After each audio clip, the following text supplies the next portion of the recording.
Australians who have had the opportunity to work from home during COVID and everything, it's hard to go back to a 5-day working structure. It makes me feel happy knowing that she's with me.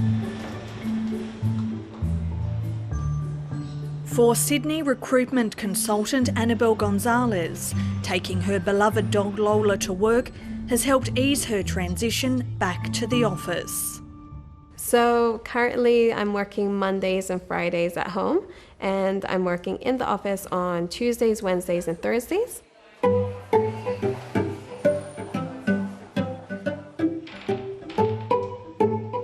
Hey!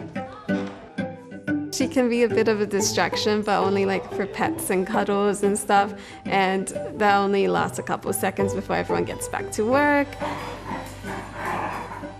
A dog-friendly workplace is just one of the perks being offered by Annabelle's employer S2M.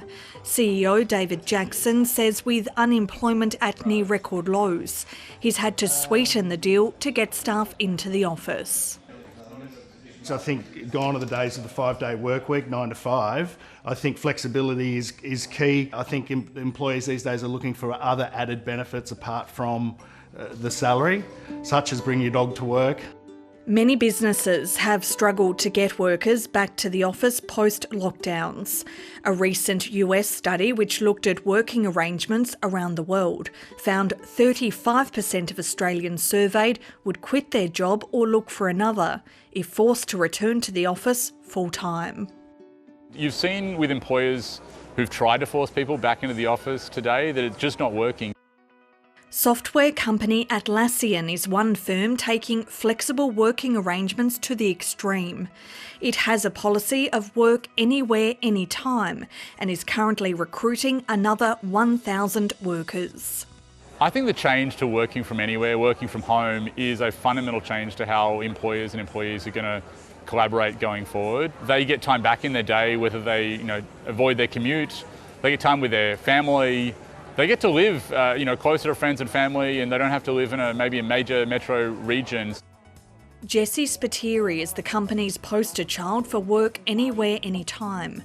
For a month last year, she travelled the east coast of Australia while working full-time. Literally pack my bag and I have my office ready to roll.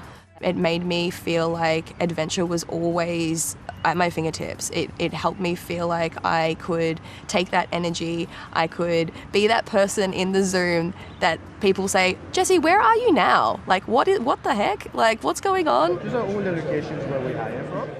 But Atlassian has drawn criticism over its pay structure. The company bases salaries on where staff are located. As it's more expensive to live on the East Coast, those workers earn more than in cities such as Adelaide. The cost of labour in major metro regions on the East Coast is different to, say, cost of labour in rural areas or some of the smaller capital cities out there. Is that fair for employees if they're doing the same job?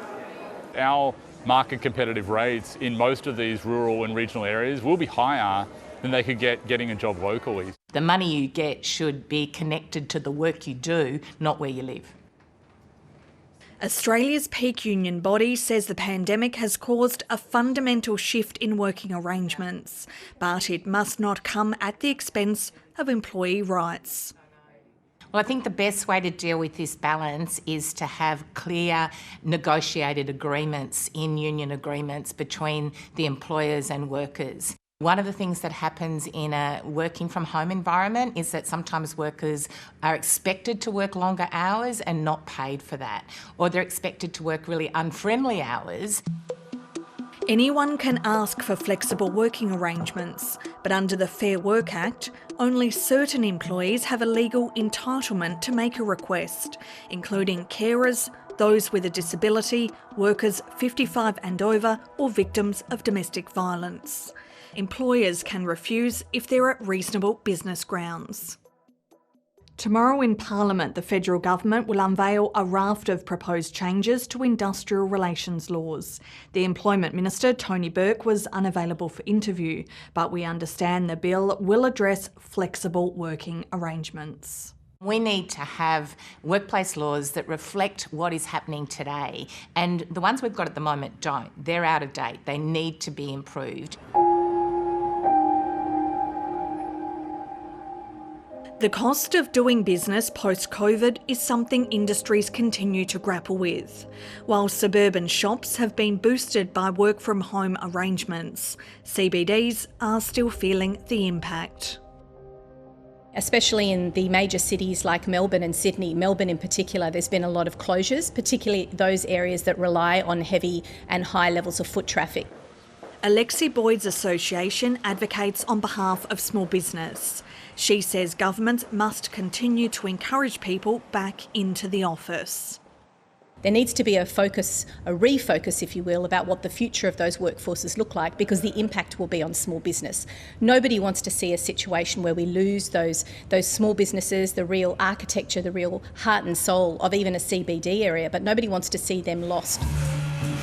At S2M in Sydney, David Jackson acknowledges Australia's cities will look very different in years to come. I think the future for the bigger corporates looks like, smaller offices, more communal spaces, hot desking. They've come back post-COVID, realised none of their staff are coming back to the office. They've got these big towers that are empty. Annabelle says the ability to work from home, along with perks for coming into the office, strikes the right balance. I don't see us ever going back to the way it was before COVID. It's just, this is the new age.